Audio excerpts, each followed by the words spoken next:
So I think Dr. Amr answered all the questions we had until now. Is that right, guys? I agree. I agree with you. As long as you said Dr. Amr, I totally agree with you.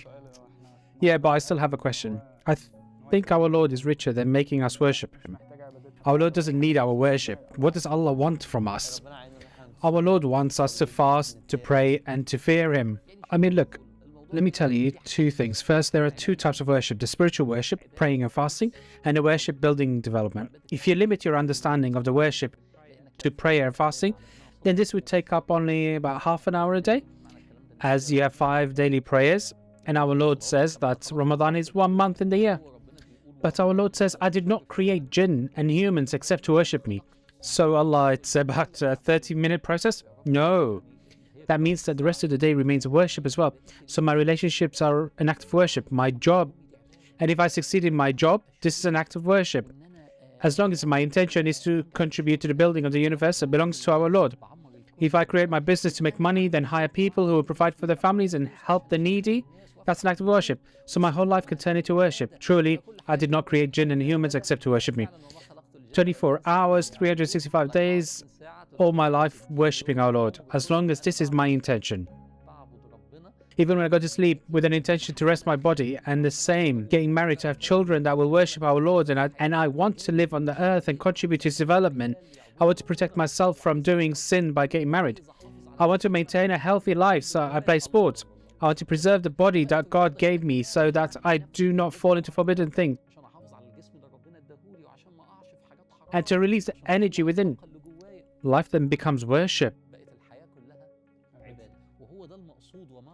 And that's the meaning of I did not create jinn and humans except to worship me. Okay, let's touch on one aspect. Not the work, but the prayer and the fasting. Alright, who said that our Lord is rich? Anas. Allah is rich and doesn't need our worship. Yes, that's true. Allah said, I did not create jinn and humans except to worship me. And He just said after that, I seek no provision from them, nor do I need them to feed me. Indeed, Allah is a provider. Who needs who? We need God. So why do we worship? Because your user manual states just that. You need it. You need to worship. What does a car need to move? Petrol. So your specification states that you need to worship. Without worship, you'll just become drained. Your worship first is because you're a servant of God. And the meaning of being a servant of God is that you must obey the Creator, all subjected by His command. Do you remember when we discussed this point? The Creator is the one who commands. The Creator said, worship me. We obey you, our Lord. The second thing is that without worship, you will get drained. Look, as humans, we made up two things. Our Lord created many creations from one substance. What are angels created from? Light, demons, fire. As humans, we're created from two things. The body, which comes from the soil of earth, and the soul, which is a breath from the sky. Allah. They are both in one.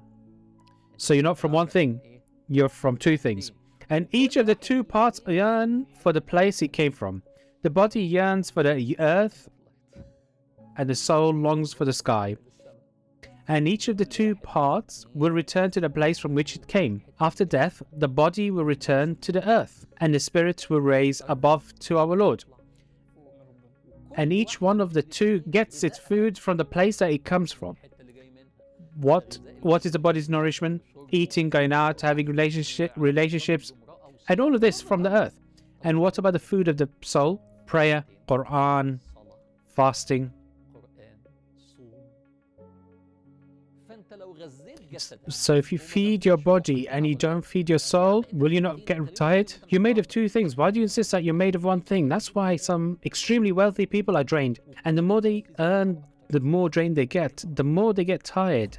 So long as they are far from God. Why? Because they did not feed their soul. If someone sits without eating for 2 months, what will happen to him? He dies. And if someone doesn't feed their soul, the soul doesn't die so quickly because it's blown from God. But it remains tired. And if your soul were to speak, you would hear it screaming, why are you preventing me from nourishment? I want to pray. So you're praying because otherwise your soul will get tired. And these are my words as a man who loves my religion. But let's see from a positive psychologist perspective. Martin Seligman, the promoter or founder of positive psychology, says that a person does not feel happy until he belongs to a greater spiritual purpose.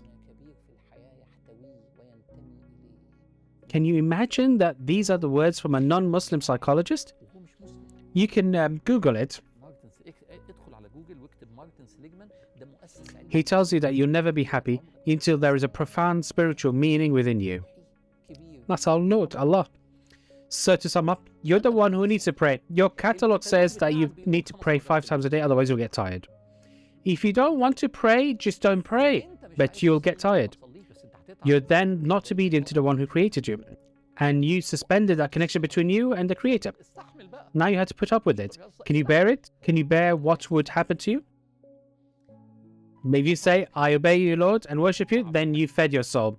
And of course, go and enjoy your life and nourish your body as well. We don't want you to feed your soul only, because you will get physically tired as well. You're made of 2 things. The amazing part about Islam is that it combines spirituality with success in life. Excel in both. Why would you focus on one? Success is to excel in both areas. Success is not to focus on material life alone. And don't focus on the hereafter alone as well. Take the 2 together. This is the best thing about Islam. Why don't you worship God? Imagine if you had to choose between the 2 of them. Like if you worship our Lord, then leave your life goals, etc. Fortunately, Islam has no clash between both your life and your worship of Allah. Do you like the idea? Yes, we liked it. I'm happy with you. I mean, we have completed all the questions. What's left for us?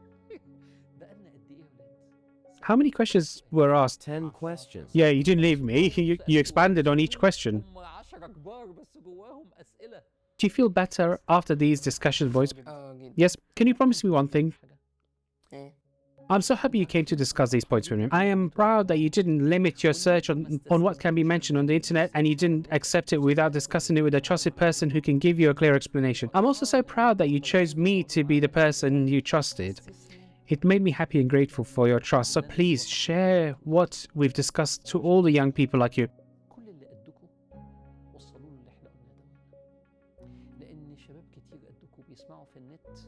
Because many believe in some of what exists on the internet and just miss the remaining truth.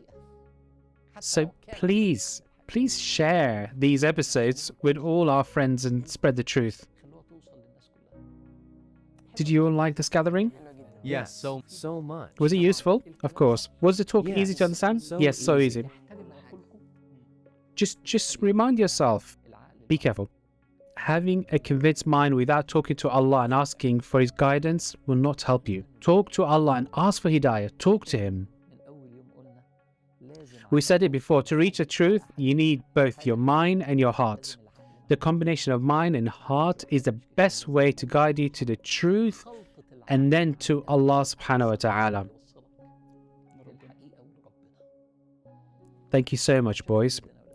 Thank you, Anas. Thank you, Mustafa. Thank you, Adam. I'm so happy to be with you, boys. Thank you.